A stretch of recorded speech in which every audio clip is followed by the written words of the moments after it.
He stepped onto the aircraft in worn sneakers, a pair of jeans, and a plain zip-up hoodie bearing a faint logo near the chest. A baseball cap pulled low over his brow concealed the sharp, observant gaze that had guided him through countless high-stakes boardroom decisions. The casual attire was deliberate, a uniform of anonymity. No one on board the plane would suspect he was Ethan Drake, the low-profile founder and CEO of Skyline Air, an airline he had painstakingly transformed from a small regional carrier into a national leader.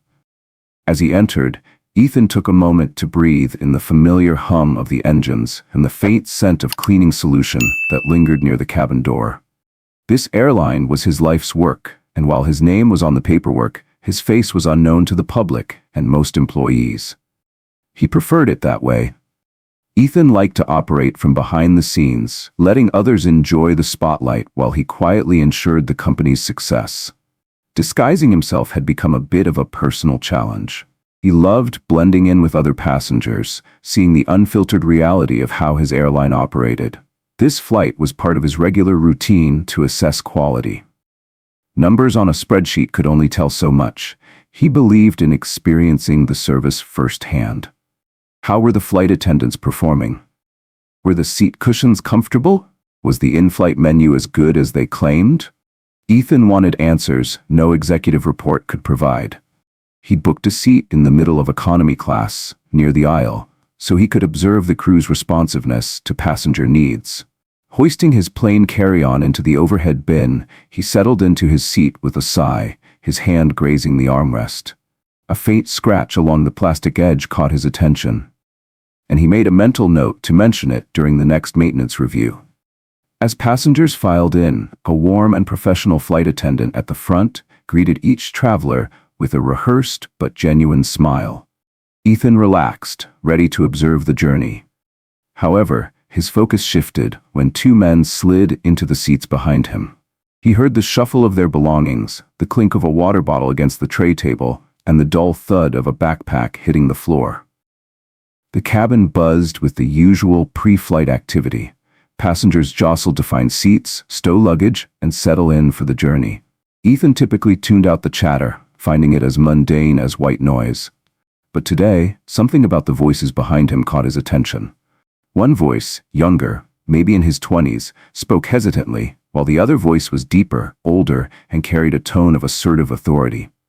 "Don't stress," the older man said with a dismissive chuckle. "Nobody checks anything back here. They only pay attention to the folks in first class. Back here, it's just us and a sea of nobodies." Ethan frowned. He had always been committed to treating every passenger with respect, regardless of where they sat.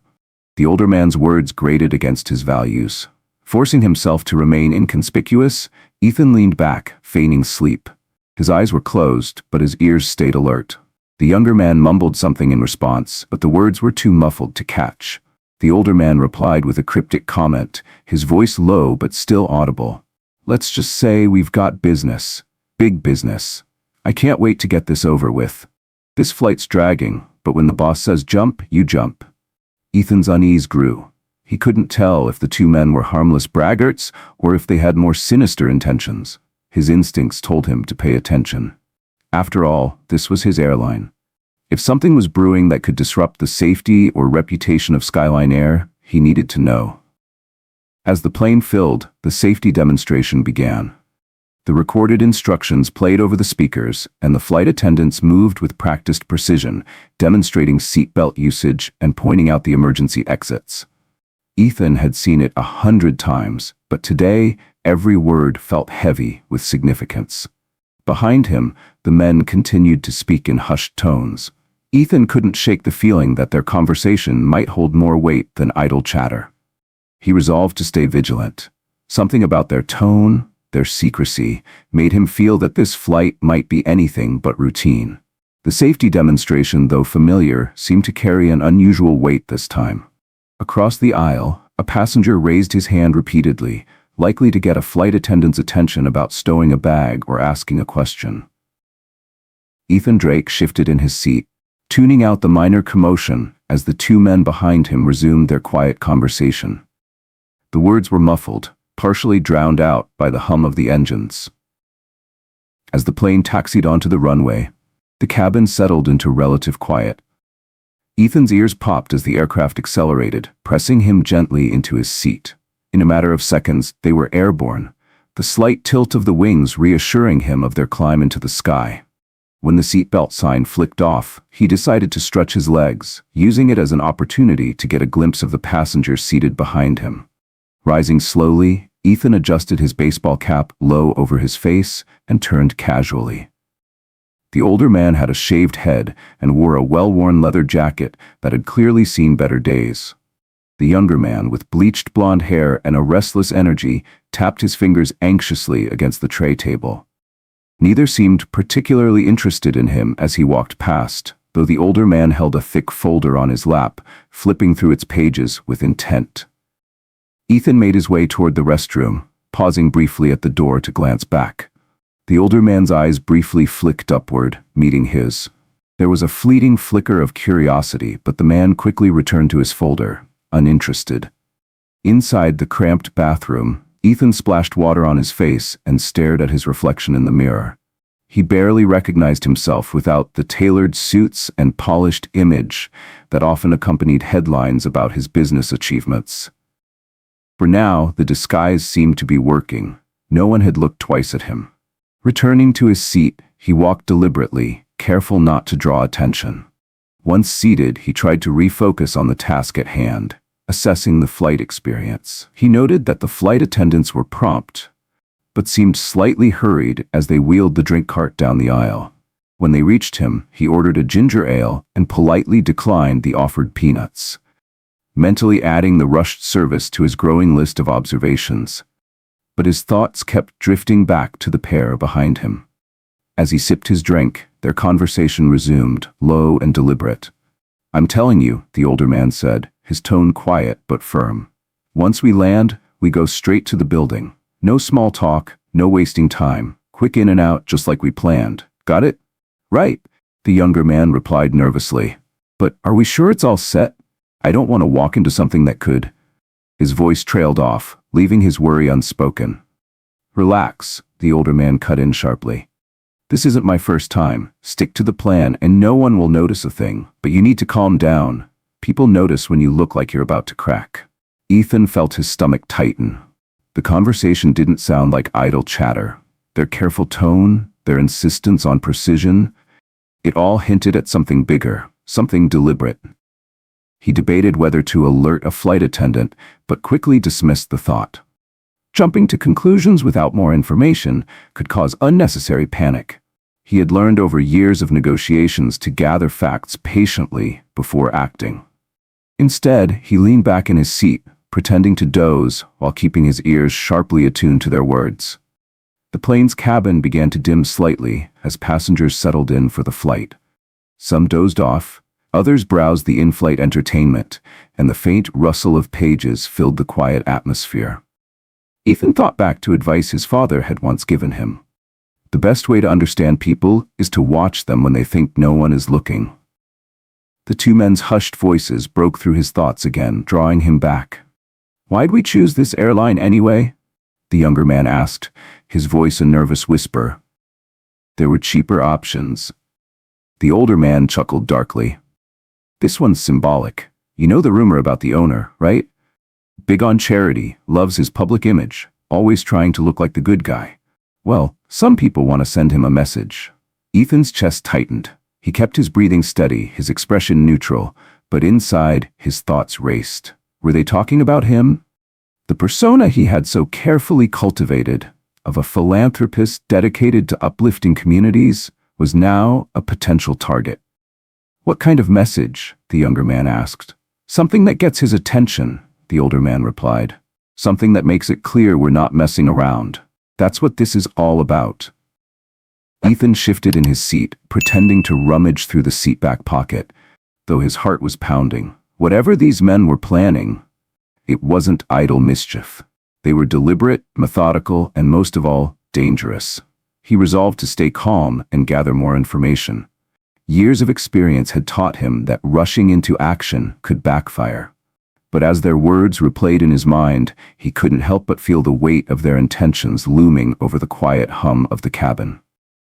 The younger man's voice lowered, laced with apprehension. "You're sure it's not dangerous, right? We're not talking bombs or anything crazy, are we?" The older man let out a dry, humorless laugh. "Relax, kid. We're not terrorists. This isn't about violence. We just do what's necessary to make people pay attention. Now stop pestering me with questions. It's all set." Ethan Drake felt a small wave of relief, but also an undercurrent of dread. Their reassurances about not being violent didn't erase the fact that they were planning something.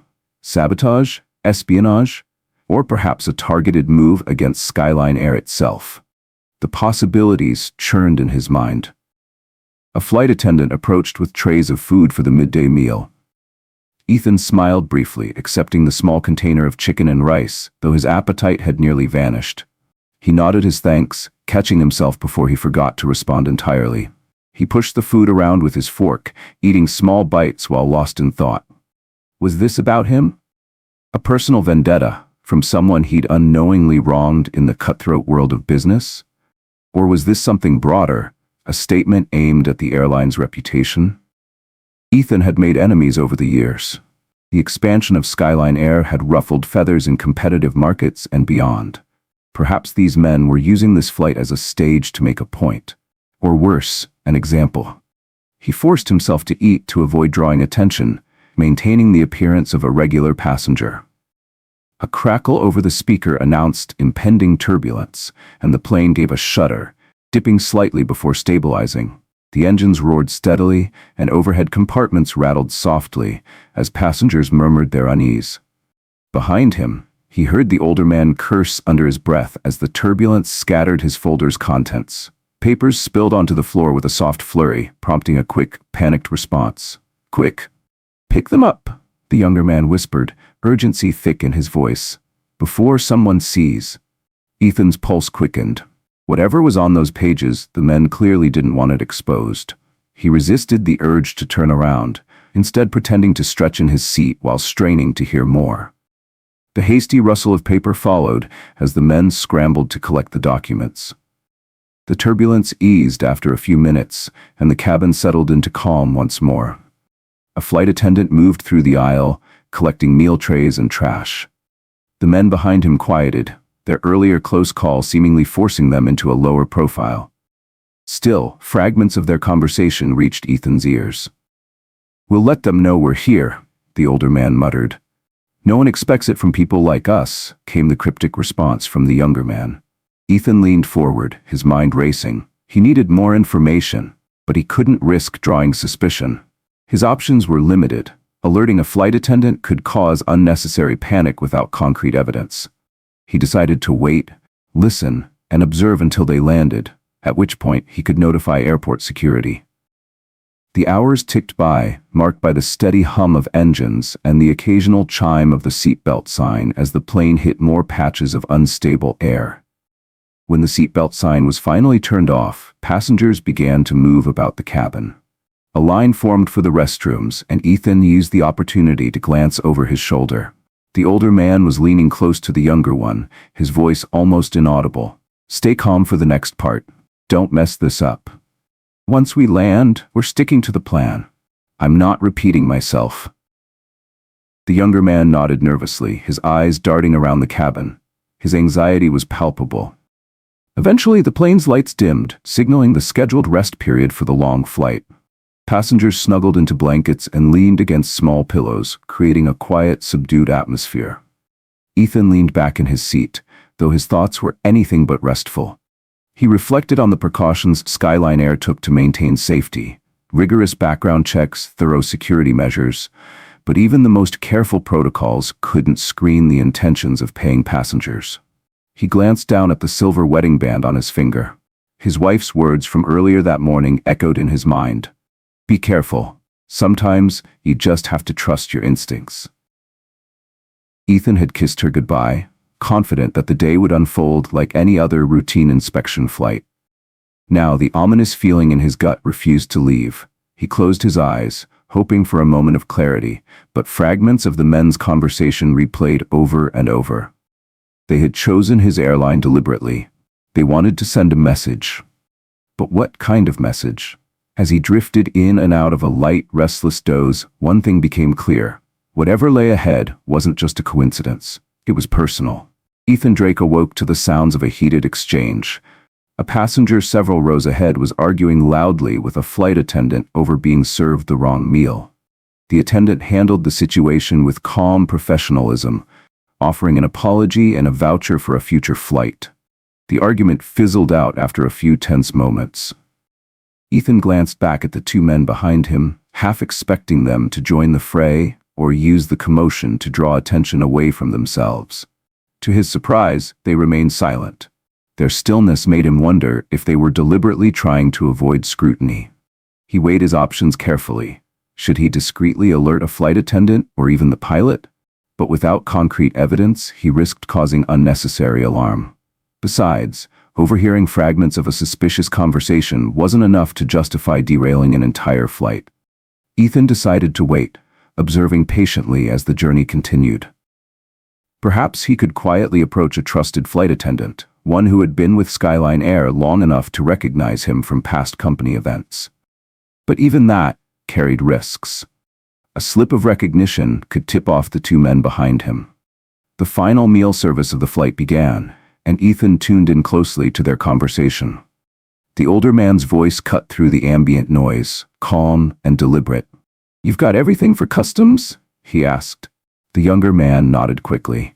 "Yeah, don't worry. No weapons, no contraband. They won't find anything on me. You know how thorough I was." The older man gave a curt nod, his tone steady. "Good. No slip-ups or this whole thing falls apart." Ethan's mind churned. Whatever these two were planning, it was no random mischief. They had carefully avoided anything that would raise red flags, which suggested their intentions were calculated and potentially large-scale. He fiddled absent-mindedly with the latch on his tray table, a nervous habit he hadn't realized he'd picked up over the years. His short fingernails scraped against the plastic as he mentally catalogued every word he'd overheard. The pilot's voice crackled over the intercom, announcing their descent.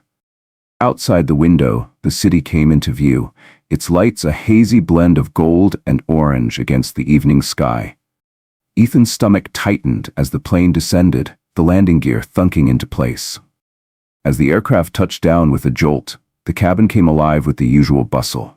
Passengers hurriedly unbuckled their seat belts, powered on their phones, and stretched stiff legs. Ethan remained seated, waiting for the crowd to thin out. The two men behind him didn't move at first. Then, the older man hissed, "Keep your hood up. Don't let anyone get a clear look. We're in and out, fast." The younger man muttered his agreement, his voice low and tense. Ethan stood and retrieved his carry-on, timing his movements to stay just a few paces behind them.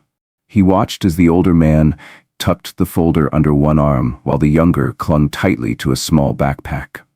They walked briskly past the flight attendants at the exit, offering little more than a nod to their cheerful farewells.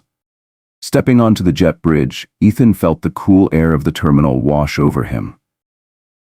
He let a family with a stroller pass ahead, using the moment to hang back and observe.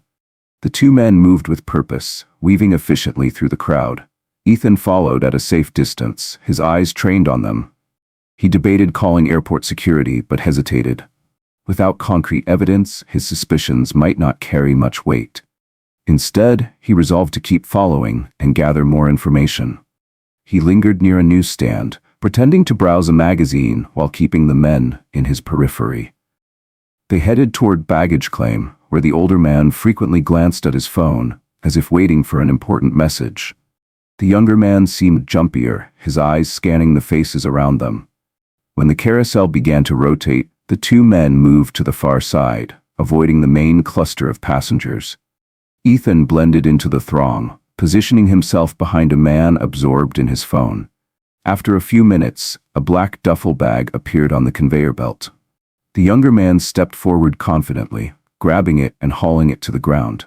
He rejoined the older man, who gave him a satisfied nod. They headed for the exits, their pace brisk but controlled.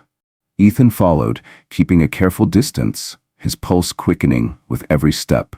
He wasn't sure where they were headed or what the contents of that bag meant, but one thing was certain. The threat wasn't over. Outside the terminal, the glow of car headlights reflected off the glass as private vehicles and taxis bustled through the pickup zone. The two men moved quickly, heading toward the rideshare area. Ethan Drake kept pace, careful not to appear too interested. If he lost them now, he might never uncover their plan. Just as he considered his next move, a sleek black sedan pulled up. The older man opened the trunk, and the younger one hefted the duffel bag inside. The older man pulled out his phone, making a brief call, likely confirming their ride. Ethan stepped behind a nearby pillar, debating his options. Should he approach them under some pretense, perhaps pretending to be part of the rideshare queue? Or was it better to stay back and observe? His thoughts were interrupted by a hand on his shoulder.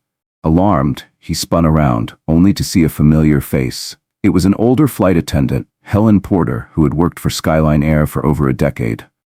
"Mr. Drake," she whispered, recognition softening her features. "I thought that was you on the flight. Is everything all right?" Ethan hesitated, scanning her face. Helen had always been loyal and professional, someone he could trust. She understood the importance of discretion, especially when it came to his undercover travels. "There might be a situation," he said quietly, nodding toward the black sedan. "Those two men, they were talking about something suspicious. It could be targeting the airline or me." Helen's eyes widened, but she quickly regained composure. "Should I alert airport security?" Ethan frowned, glancing at the men loading their belongings into the car. "Not yet. I don't want them to panic and bolt. But if we can get the license plate, security can track them later." Helen nodded and stepped forward as the men closed the trunk and climbed into the car. The older man glanced over his shoulder, his gaze scanning the terminal. Ethan instinctively ducked behind Helen, pretending to engage in casual conversation. The younger man fidgeted in the back seat, and then the sedan merged into traffic, disappearing into the flow of vehicles. Helen discreetly snapped a photo with her phone. She turned to Ethan, her expression serious. "Got it. I'll call this in right away." Relief washed over him. "Thank you, Helen. Let's hope this gives us a lead." Helen placed a reassuring hand on his arm. "Whatever you need, Mr. Drake. I'll make sure security has all the details." She walked off, her phone already pressed to her ear. Ethan lingered near the terminal, his mind replaying the cryptic conversation he'd overheard on the plane. He had no solid evidence, but every word and action suggested the men were up to something significant. As soon as he reached home, Ethan contacted his personal security team and briefed them on the situation. He also resolved to dig deeper into the men's identities. The next morning, Ethan sat in his private office near the main hangar of Skyline Air's regional headquarters. The space was unassuming, its walls adorned with photographs from the airline's early days. One image showed him shaking hands with a key investor who had helped fund their first major expansion. Across from him sat Myra Connolly, the head of corporate security. She held a tablet, her expression grim as she reviewed a set of photographs Helen had sent, along with a detailed description of the two men. "These two appear to be associated with a group called the Equal Justice Alliance," Myra said, her voice measured. "It's a small but vocal organization that accuses large corporations of exploiting underserved communities. They've staged protests, some of which have escalated into borderline criminal acts." Ethan set down his coffee, his brow furrowing. "Do we think this is about Skyline Air specifically? Are they targeting me because of some perceived exploitation? Or is there a chance this could turn violent?" Myra pursed her lips. "Hard to say. Most of their actions are disruptive rather than outright violent. But the older man, his name is Randall Chase, has been linked to several break-ins at corporate offices in the city. If he's involved, this could be more serious. They might aim to sabotage your operations or publicly humiliate you. It could also be tied to a broader social or racial issue they believe your company represents." Ethan sighed heavily, running a hand over his face. "I've always taken pride in our inclusive practices. Our philanthropic programs focus on education, job training, and addressing racial disparities. If they'd done their research, they'd see I'm not the enemy." Myra shrugged. "Sometimes groups like this see any billionaire as complicit in the system. That's all the justification they need to make you a target." Ethan nodded solemnly. "We need to find them before they cause real damage." "What about the license plate?" Did it lead to anything? Myra tapped her tablet, revealing a record from the Department of Motor Vehicles. It was a rental car, paid for in cash under an alias. A dead end for now, but we're keeping tabs.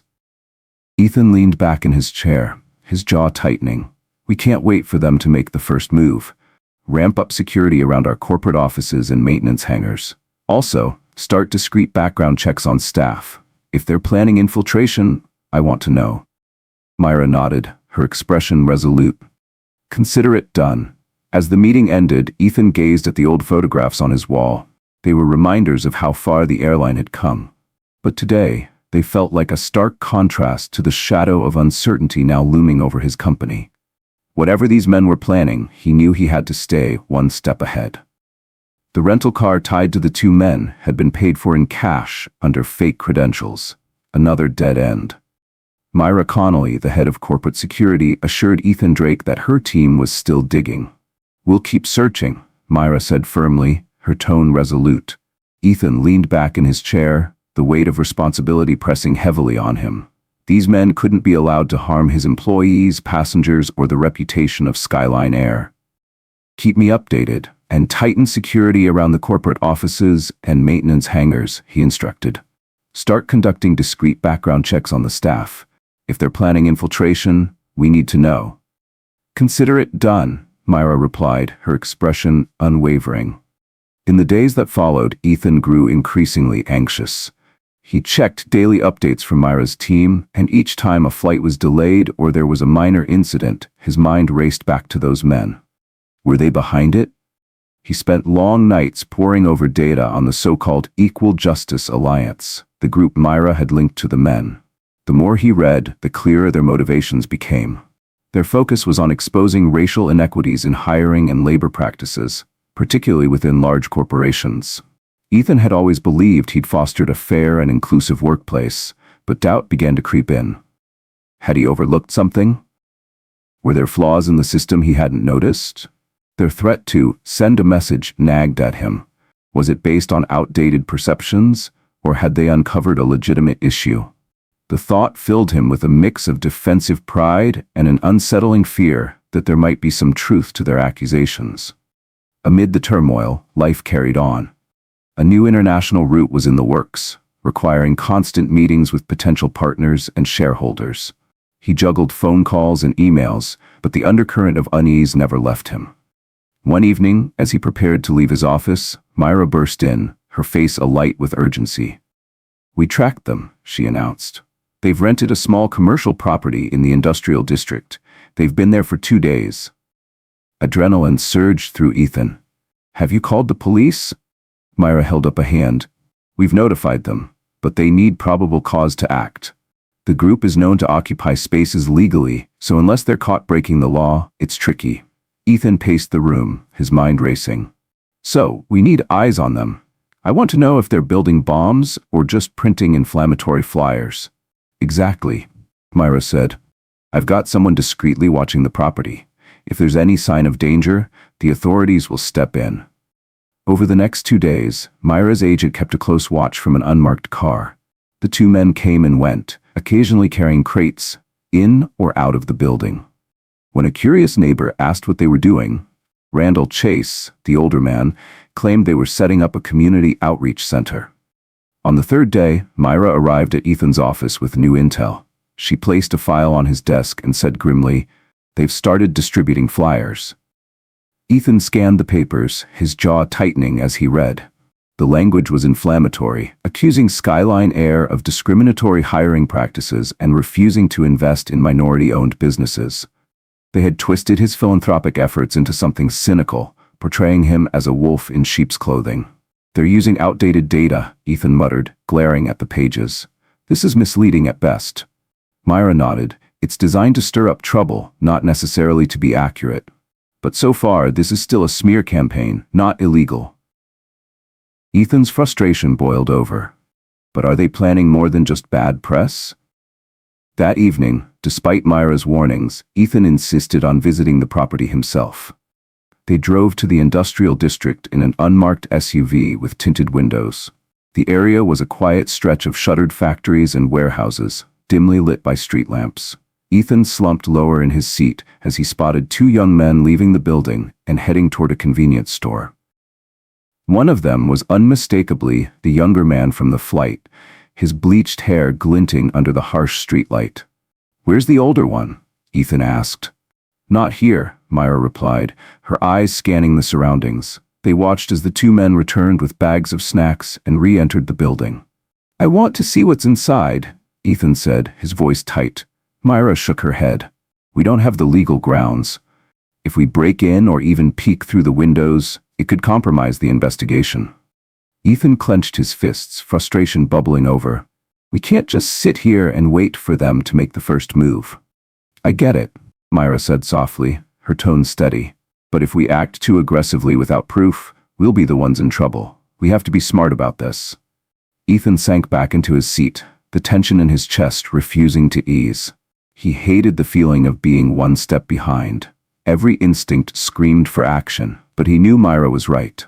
One misstep could ruin their chances of stopping whatever plan was in motion. Reluctantly, Ethan Drake agreed to leave the industrial district without further action. As the SUV rolled away, he resolved to take a different approach. "Let's find someone who can bridge this gap, a community leader who knows these issues. Maybe we can diffuse the situation with dialogue." The next day, Ethan contacted Reverend James Porter, a respected pastor known for mediating community disputes. Reverend Porter welcomed him to his modest church in a neighborhood marked by years of underinvestment. "I've heard about this group," the pastor said as he led Ethan to a simple office adorned with pictures of past community events. "They're stirring up a lot of anger, claiming there's going to be a big demonstration." Ethan leaned forward, resting his elbows on his knees. "I want to address any legitimate concerns, but they're not coming to me directly. They're targeting my name, my company, and accusing us of discrimination. That's not who we are." The pastor gave a sympathetic nod. "I've listened to both sides. Some in the community feel your airline's expansion hasn't created enough local jobs. Others think you've done plenty, especially with your scholarships and outreach programs. The problem is, the truth often gets drowned out by the noise." A wave of frustration hit Ethan. "What if we held a public forum? We could provide data, show the real numbers, and invite a conversation." The pastor stroked his chin thoughtfully. "It could help. But if this group is more interested in theatrics than solutions, they might not come. Or worse, they'll come to grandstand." Ethan exhaled slowly. "I can't just sit by. I overheard them on a plane talking about sending a message. This is more than flyers and rumors." The pastor smiled gently. "Let me see if I can reach out through my contacts. Perhaps we can broker a meeting." Ethan thanked him and left the church, but the unease lingered. The sense of an impending confrontation was hard to shake. That evening, he called Myra to outline the plan. She agreed, but insisted on tightening security around his upcoming appearances. In the days that followed, tension grew as the group continued their activities. Myra's surveillance confirmed they weren't stockpiling weapons, but they were busy painting banners and contacting local activists. Anonymous tips to radio stations hinted at a protest targeting Skyline Air. Finally, the plan became clear. A large-scale demonstration was set to take place at the airline's corporate headquarters. The morning of the protest, Ethan arrived at the building early. Police barricades had been erected, and uniformed officers stood watch, chatting with security personnel.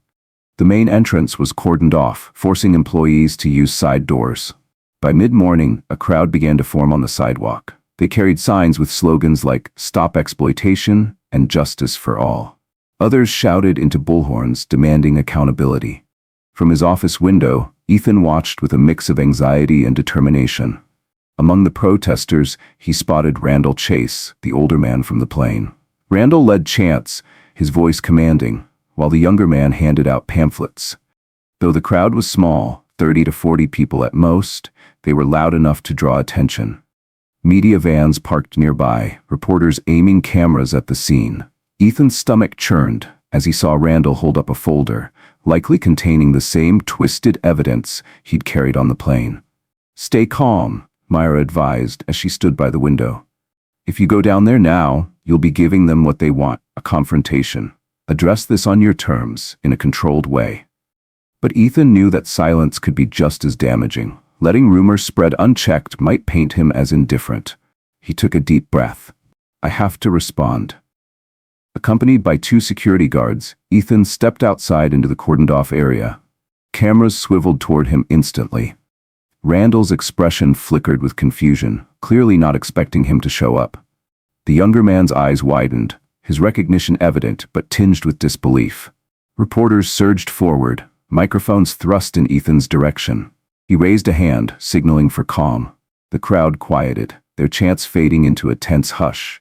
I understand there are concerns about my airline's business practices, Ethan began, his voice steady but firm. I'm here to listen and respond. We have data that refutes many of these claims, as well as a documented history of community investment. If there are legitimate grievances, I want to address them. Randall snorted derisively. We know who you really are. A profiteer hiding behind charity. We've got the documents to prove it. Ethan maintained his composure, though his jaw tightened. If you have credible evidence, let's address it. But I won't allow baseless accusations to tarnish the work we've done to empower communities. The tension in the air was palpable as reporters waited for Randall's response. Ethan stood firm, ready to face whatever came next. Ethan Drake took a deep breath, forcing himself to stay composed. If you have credible evidence of wrongdoing, I'll address it, he said firmly, his voice carrying over the murmuring crowd. But I won't stand by while false accusations undermine the work we've done to empower communities. A reporter quickly interjected. Sir, do you deny claims that your company refuses to hire from certain neighborhoods based on race? Ethan met the reporter's gaze directly. Absolutely. We do not discriminate. In fact, we actively recruit from diverse communities. We've established training programs and scholarships to ensure opportunities for all. I can provide specific data if needed. Randall Chase, the older protest leader, scowled, flipping through his worn folder. What about employees who've complained about unequal pay? Ethan bristled internally, but kept his tone even. Every employee complaint is taken seriously. We investigate and address issues promptly. If you know of specific cases, provide their names, and I'll ensure a thorough investigation. The tension in the air was palpable. The chants had faded, leaving only the soft hum of cameras capturing every moment. The crowd seemed caught between continuing their protest or listening to what Ethan had to say. Then, from the back of the group, several additional protesters arrived carrying a large banner. They attempted to push forward, but the police officers quickly intervened, blocking their advance. Randall didn't flinch. Instead, he raised his voice, rallying the crowd. This is the man who pretends to care about equality while ignoring systemic discrimination. We won't stop until we force him to face the truth. Ethan stepped closer, adrenaline surging through his veins. I'm standing here, facing you now. Show me your evidence, and I'll either address a real issue or prove your claims are baseless. A flicker of hesitation crossed Randall's face.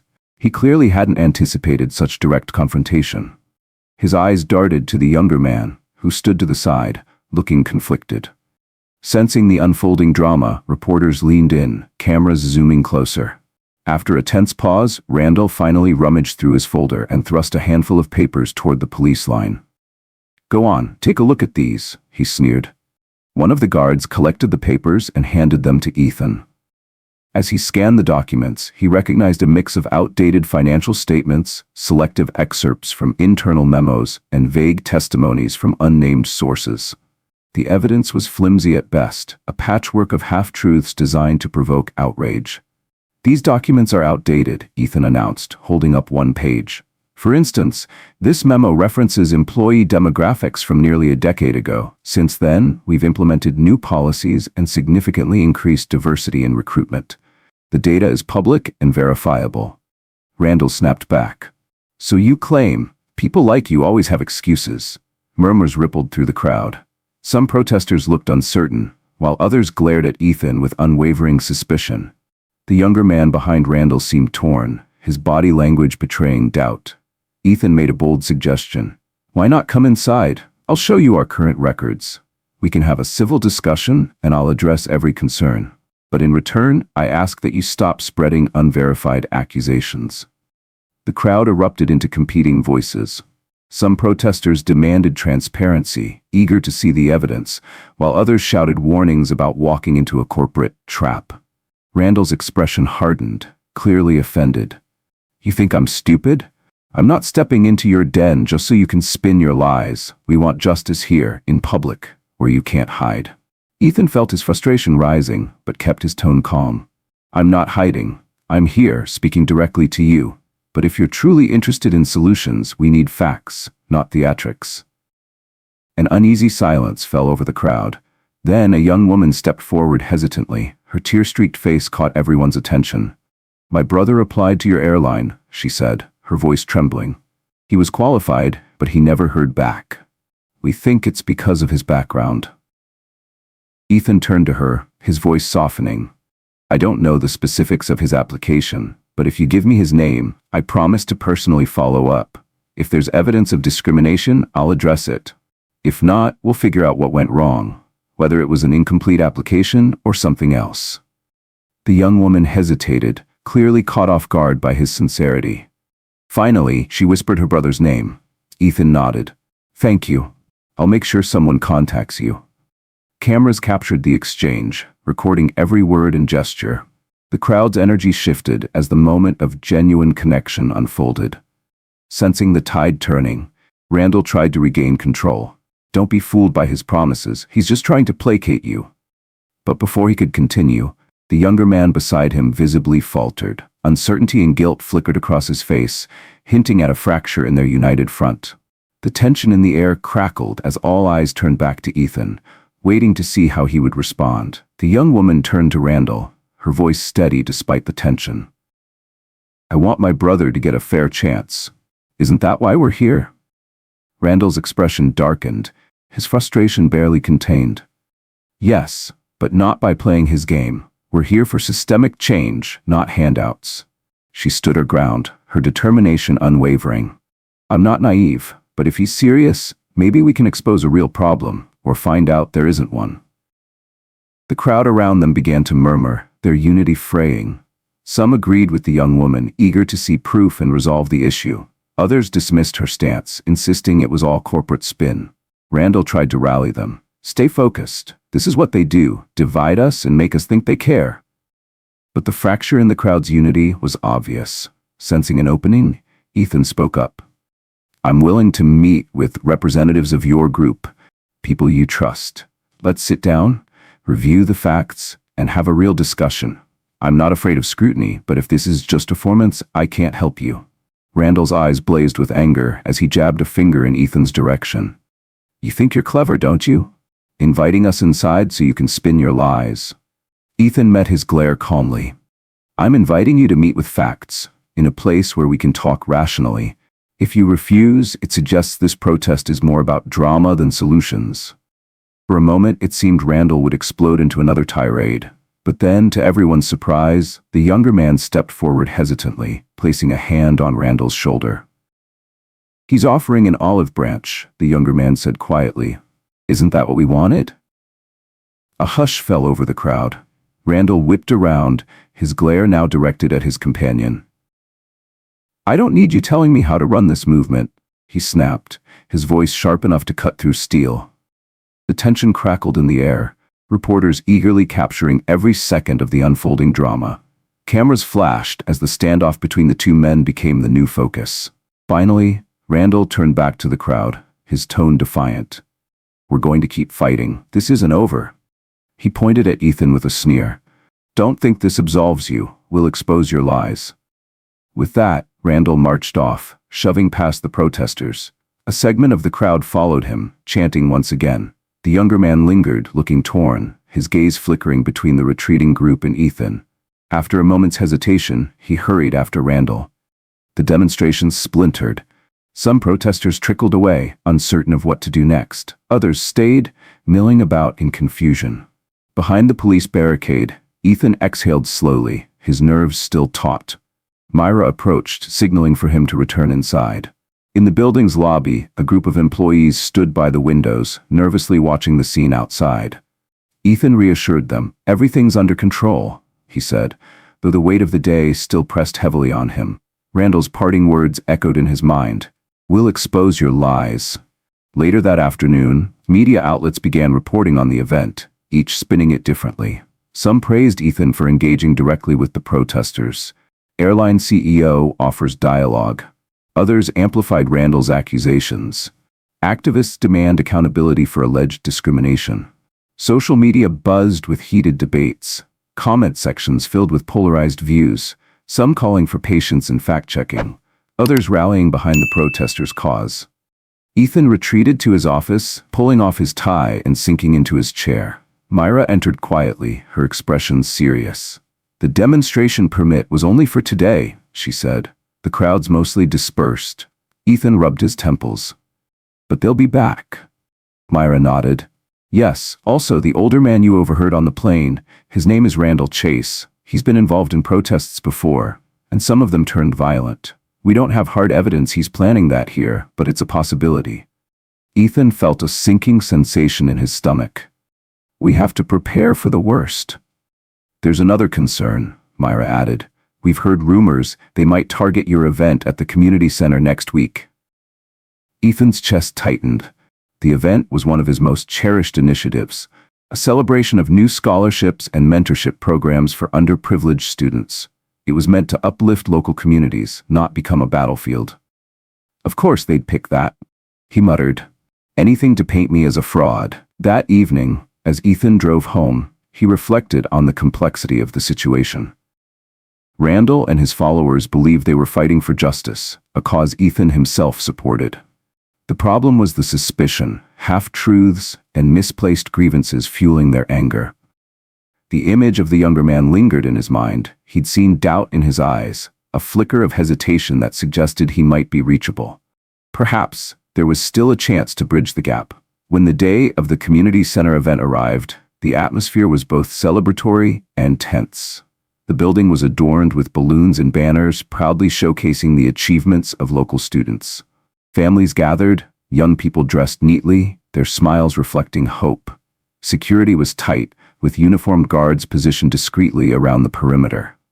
Myra oversaw the arrangements, her presence a reassuring anchor in the tense environment.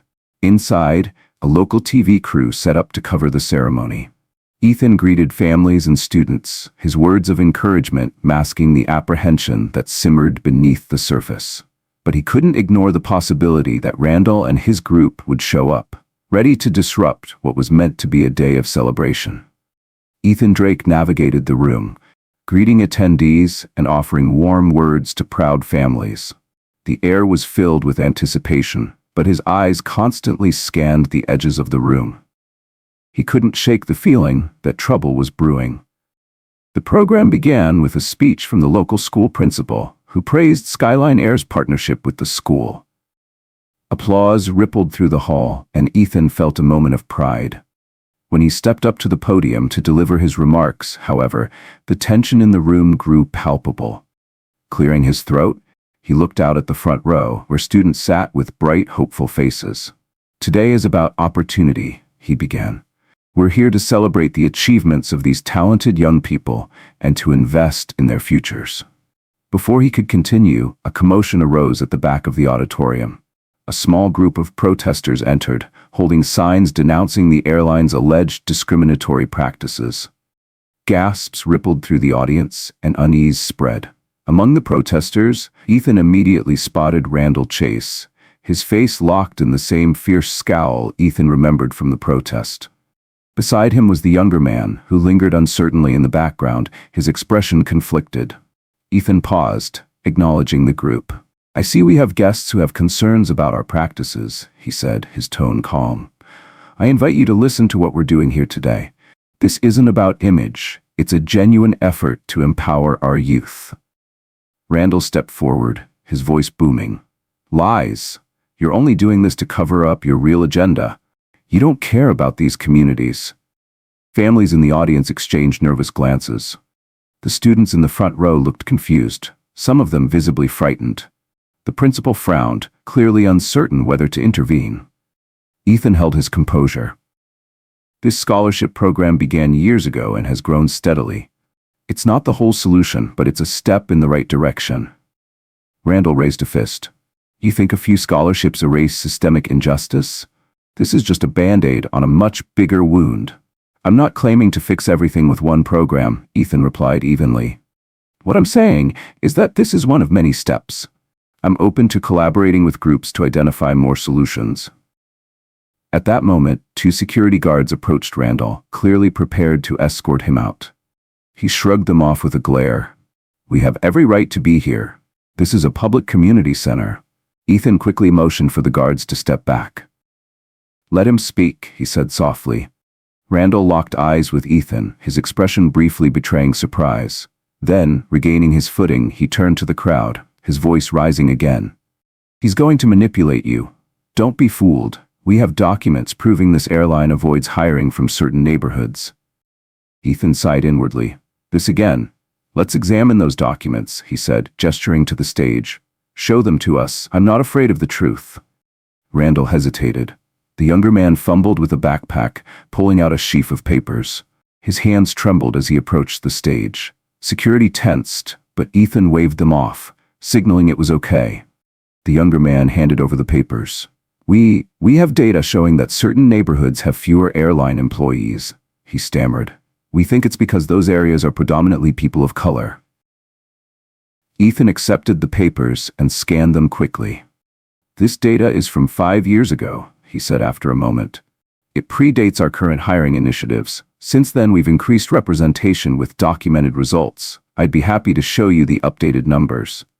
The younger man's voice dropped to a near whisper. But what if it's just for show? Ethan met his uncertain gaze. That's what I want to clarify. If we're falling short in any area, I want to fix it. I don't benefit from shutting out talent. I want the best people from all backgrounds. A flicker of doubt crossed the younger man's face. Randall, meanwhile, advanced toward the stage, his anger radiating. Don't listen to him. He's smooth with words, but that's how these people fool you. The families in attendance shifted uneasily. Some of the scholarship recipients looked at Randall with frustration, as though he was ruining their moment. Finally, a brave student raised her hand, directing her voice toward Randall. Sir, she said firmly, I'm from one of those neighborhoods you claim is discriminated against. I got this scholarship. Are you saying I don't deserve it? Randall opened his mouth, faltered, then growled. It's not about you personally.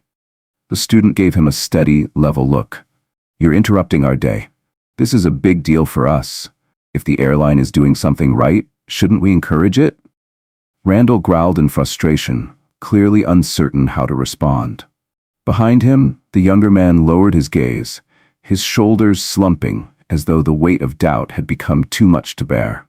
Ethan Drake could feel the weight of the moment as the room hung on his next words.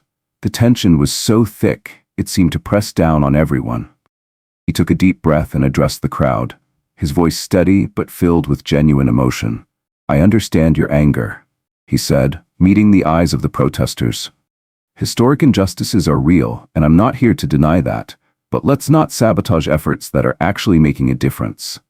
He paused, letting his words sink in. We need solutions, not shouting. Let's work together to find a path forward. The younger man hesitated, glancing between Randall Chase and Ethan. His inner conflict was written all over his face. Finally, he asked, Is that real, or just talk? Ethan extended his hand, his voice firm but inviting. Let's find out. We can go through the numbers. I'll schedule a community meeting and invite activists, local leaders, and my HR department. If we uncover evidence of discrimination, we'll fix it. If not, we'll put these rumors to rest. The room grew silent. The students sitting in the front row watched intently, hope flickering in their eyes. Security guards remained on edge, their presence a reminder of how quickly things could escalate. Cameras from the local news captured every detail. Randall's lips curled into a sneer. You're too slick for me to trust, but if you think I'm backing down, you're wrong. He reached for the younger man's shoulder and tugged him away. The younger man briefly locked eyes with Ethan, and for a fleeting moment, there was something like an apology in his gaze. Then, reluctantly, he followed Randall out of the room. Some protesters trailed after them, their chants reigniting as they exited. Others stayed behind, others clearly drawn to the possibility of engaging in constructive dialogue. Ethan turned back to the audience. "I'm sorry for the disruption," he said, his tone sincere. "Let's focus on why we're here, celebrating these incredible young people and their achievements." Applause broke out, hesitant at first but growing stronger. The mood was tense but hopeful as the program continued. Scholarships were awarded, recipients were interviewed by local news crews, and the school principal praised the airline's dedication to the community. In the following days, the confrontation at the community center became a focal point of debate. News outlets replayed the event, with some highlighting Ethan's willingness to engage. Airline CEO calls for dialogue. Others leaned into Randall's accusations. Activists challenged discriminatory practices. Social media buzzed with discussions. Some community members appreciated the scholarships and Ethan's offer to collaborate, while others insisted it was merely damage control. Meanwhile, Myra kept a close watch on Randall's group. She reported that their ranks had begun to splinter. Some members wanted to give Skyline Air a chance to prove its commitment to diversity, while others, led by Randall, doubled down on their belief that any cooperation was a betrayal. The younger man was seen attending smaller meetings with local activists who supported the idea of dialogue. It seemed he was beginning to question Randall's hardline approach. As the possibility of constructive discussions grew, Ethan moved to solidify his commitment. He arranged a formal community meeting at a neutral venue, a local civic hall known for hosting town halls. Invitations were sent to activists, community leaders, and journalists. Ethan personally called Reverend Porter to serve as the moderator, and the pastor agreed, seeing it as a potential turning point. On the night of the meeting, the civic hall was modestly lit, with rows of folding chairs facing a small stage. A microphone stood ready. Armed with data and accompanied by his HR team, Ethan took his seat at the table on stage. Reverend Porter sat in the center, prepared to guide the discussion. Community members filled the seats slowly. Some came out of curiosity, others with a genuine hope that real solutions might emerge. Near the back, Randall's group entered, their expressions wary. The younger man was among them, looking anxious but determined. Randall glared at Ethan from across the room, his hostility palpable. Reverend Porter opened the floor, inviting Ethan to summarize Skyline Air's hiring practices and outreach efforts. Ethan spoke confidently, outlining the airline's diversity goals, the steps taken to address inequities, and the programs designed to support employees from underserved communities. "We've made progress," Ethan said, "but no system is perfect. If there's more to be done, I'm here to listen." The pastor then opened the discussion to the audience. A middle-aged woman raised her hand first.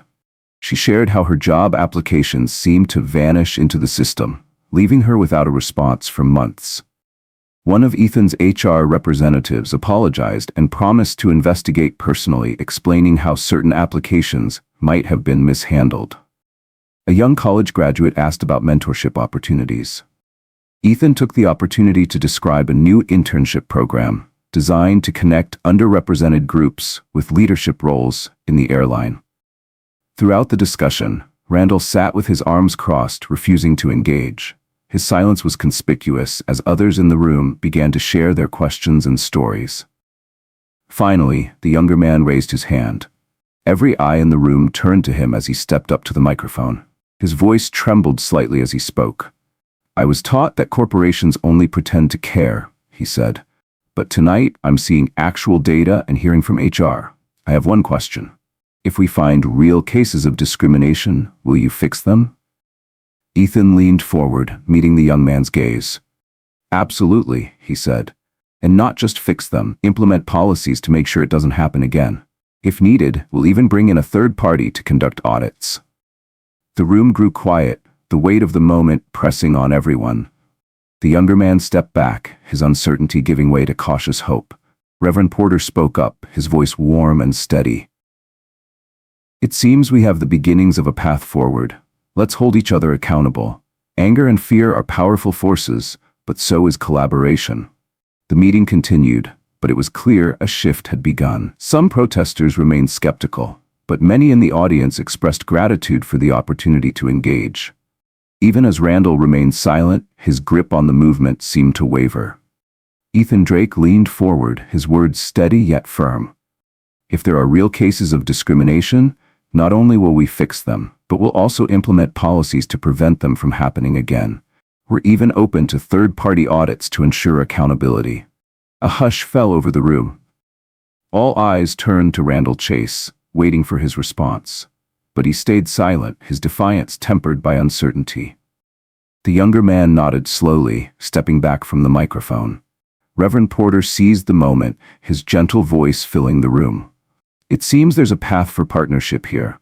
Let's hold one another accountable. We can't let anger or fear overshadow the opportunity for progress." The meeting ended with a cautious sense of optimism. Reporters mingled with attendees, capturing sound bites of community members expressing tentative hope. Even a few protesters voiced interest in working with Skyline Air to ensure follow-through. Meanwhile, Randall stormed out, his loyalists trailing behind. The younger man lingered, quietly speaking with a group of activists who seemed more open to dialogue. Ethan stood on the stage, sensing that this was a pivotal moment. Everything hinged on whether the fragile lines of communication would hold, or whether Randall's hardline approach would escalate further. In the days that followed, Skyline Air's HR team worked diligently to address complaints raised during the meeting. Some were swiftly resolved, while others were disproven with documentation. Public sentiment began to shift. News outlets softened their narratives, moving from condemnation to cautious praise for the airline's transparency and responsiveness. Then, just as progress seemed within reach, Myra delivered troubling news. "We've received intelligence," she said, her voice grave. "Randall and a few followers are planning a direct action at the private hangar. It could be tonight." Ethan tensed. "What kind of action?" Myra shook her head. "Rumors point to vandalism. They might want to deface one of the planes as a symbolic act, but we can't rule out something more dangerous." His stomach twisted at the thought. If they tamper with anything critical, it could be a disaster. "We're increasing security," Myra assured him, "but the hangar's location makes it a vulnerable target. The staff is minimal overnight." That night, Ethan found sleep impossible. Despite Myra's insistence that he let the security team handle it, he couldn't shake his sense of responsibility. Taking a small detail of guards, he headed to the hangar under the cover of darkness. The runways stretched out in endless rows, their neon lights casting a faint glow over the airport. Inside the hangar, one of Skyline Air's sleek jets sat ready for maintenance checks. Security guards patrolled the perimeter, while Myra monitored live video feeds from a nearby control station. Hours passed with no sign of trouble. Ethan began to wonder if the tip had been a false alarm, until movement flickered on one of the monitors just before midnight. Myra's voice crackled over the radio. 3 figures approaching from the northwest fence, blind spot in the cameras. Guards moved quickly to intercept. Ethan followed, keeping a safe distance.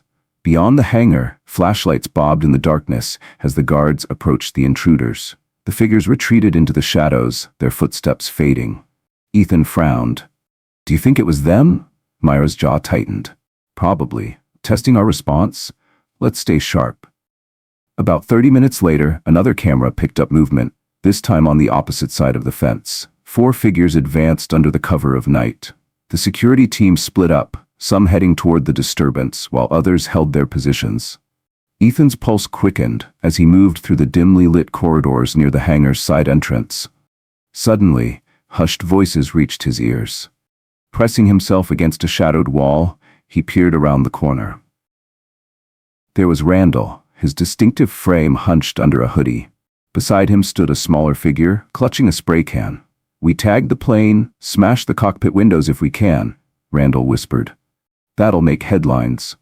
The smaller figure shifted nervously. "What about the guards?" Randall's voice turned steely. "They can't be everywhere. We'll be in and out before they catch us." Ethan's heart pounded as he signaled Myra's team, pointing toward Randall's location. The guards moved silently, spreading out to encircle the intruders. Suddenly, a shout rang out. One of the guards had caught another figure near the fence, attempting to cut through a padlock. "Run!" Randall hissed, realizing the plan was compromised. Chaos erupted as the 4 intruders scattered in different directions. Ethan ducked behind a storage crate, hearing rapid footsteps echo across the hangar floor. A flashlight beam swept past him, illuminating the smaller figure as he tripped over a toolbox, scattering wrenches and screwdrivers. "Stay where you are." A guard barked, closing in. The smaller man froze, dropping the spray can. His hands trembled as he raised them in surrender. Across the hangar, Randall bolted toward a side exit, but more guards converged. He brandished a crowbar, his face twisted with fury. "Back off!" The guards held firm, surrounding him. Slowly, Randall lowered the weapon, his defiance turning to resignation. By the time the police arrived, Randall and his accomplices were handcuffed and silent. The smaller man, who Ethan now recognized as the conflicted younger protester, glanced at him as he was led away. "I'm sorry," the younger man whispered. "I just wanted to help my community." Ethan met his gaze, his voice calm but firm. "I know, but destruction isn't the way." The young man's eyes filled with tears before he turned away, following the officers into the night. In the aftermath, Ethan stood near the hangar doors, watching the police cars disappear into the distance. Myra joined him, her expression both relieved and grim. "We stopped them," she said, "but this isn't the end." Ethan nodded, his gaze fixed on the now empty runway. "No, but maybe it's the beginning of something better." Over the next few days, news of the attempted vandalism broke. Public opinion largely condemned Randall's tactics, while some activists distanced themselves from his group. The younger man's cooperation with authorities earned him a lighter sentence, along with mandatory community service. Ethan followed through on his promises, inviting local leaders to review Skyline Air's hiring practices and expand its community initiatives. Slowly, trust began to rebuild, proving that progress, while fragile, was still possible. Ethan Drake ducked behind a storage crate as chaos erupted in the hangar. Flashlights cut through the darkness, chasing the fleeing intruders. The pounding footsteps grew louder, and then he saw him, the younger man from the protests, frozen in the beam of light. Recognition flickered in the younger man's eyes as they locked gazes. For a moment, everything else seemed to fade. The spray can in the young man's hand trembled. "Don't do this," Ethan said quietly, his voice low and steady. "It's not worth it." The younger man's eyes darted from side to side, searching for an escape. He swallowed hard, visibly torn. A burst of static crackled over the guard's radio, breaking the stillness. Panic surged through the younger man, and he bolted, sprinting across the hangar floor. The movement was frantic and clumsy. He crashed into a toolbox, scattering its contents with a loud clatter. Two guards closed in quickly, pinning him in place as his spray can rolled across the concrete. The young man raised his hands in surrender, his breathing ragged. Across the hangar, Randall Chase made a desperate attempt to slip through a side exit. But more guards arrived, cornering him. He snarled, wielding a crowbar, his face twisted with defiance. "Back off," Randall growled, his voice dripping with fury. But he was outnumbered. After a long moment, he dropped the crowbar, his shoulders slumping in defeat. By the time the police arrived, the intruders were subdued. Randall was silent, his expression a storm of barely contained rage. The younger man, on the other hand, hung his head, regret etched deeply into his features.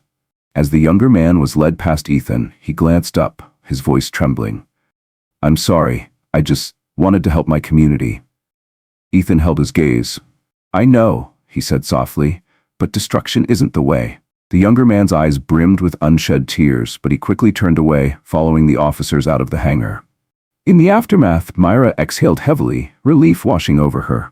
"We've got to manage the media fallout," she said, "but at least we stopped them from doing real damage." Ethan nodded, his eyes lingering on the blinking runway lights beyond the hangar. "I hope this is the end of it," he said quietly. "Maybe now we can focus on real progress, not fear." The next day, news of the thwarted break-in spread quickly. Media outlets debated whether it was an act of vandalism or something more sinister, but public opinion largely condemned Randall's tactics. Activists and community leaders called for calm and constructive dialogue, distancing themselves from the aggression. Randall faced charges of trespassing and attempted property damage. The younger man, having cooperated with authorities and shown genuine remorse, was given a lighter sentence: misdemeanor trespassing and mandatory community service.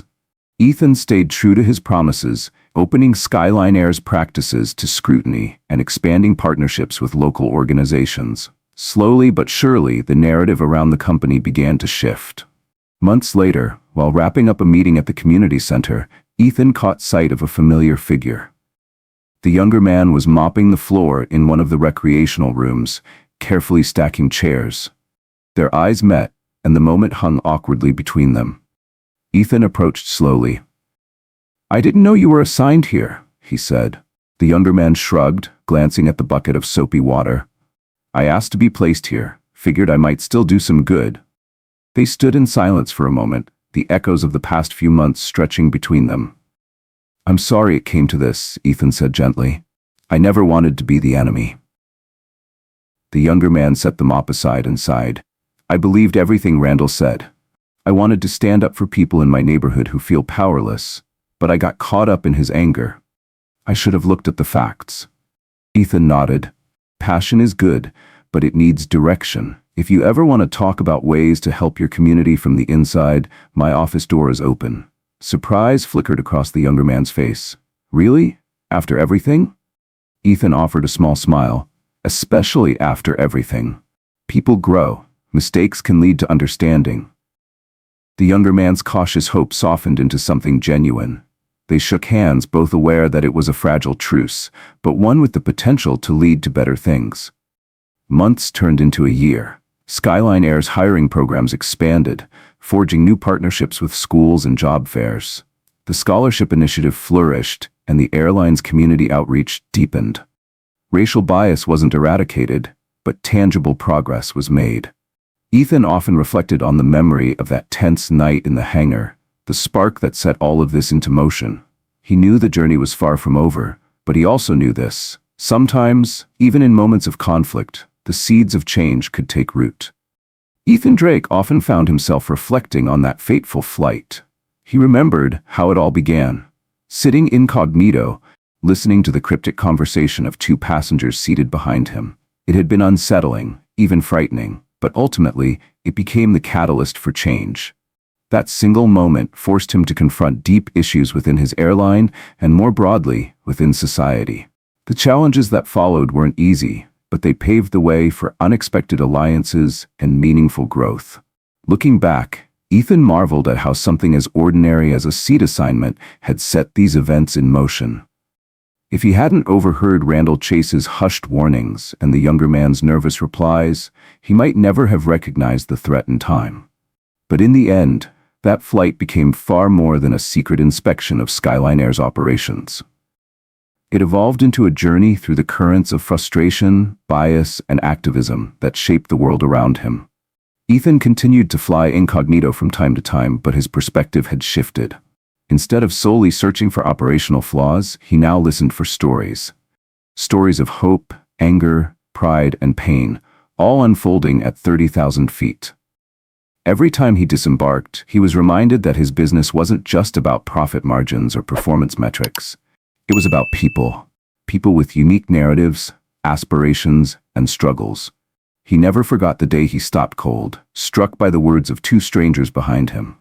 That moment had sparked a cascade of discoveries, uncovering hidden divides, forging new connections, and inspiring real change. In many ways, it was the flight that changed his life. And maybe, just maybe, it had changed a few others along the way as well. Did this story of ambition, courage, and the power of one voice to spark change resonate with you? Let us know in the comments which part moved you the most, or which character's journey surprised you. For more heartfelt stories full of twists, hope, and inspiration, don't forget to hit the subscribe button and turn on notifications. There's so much more to explore, and we'd love for you to be part of this journey.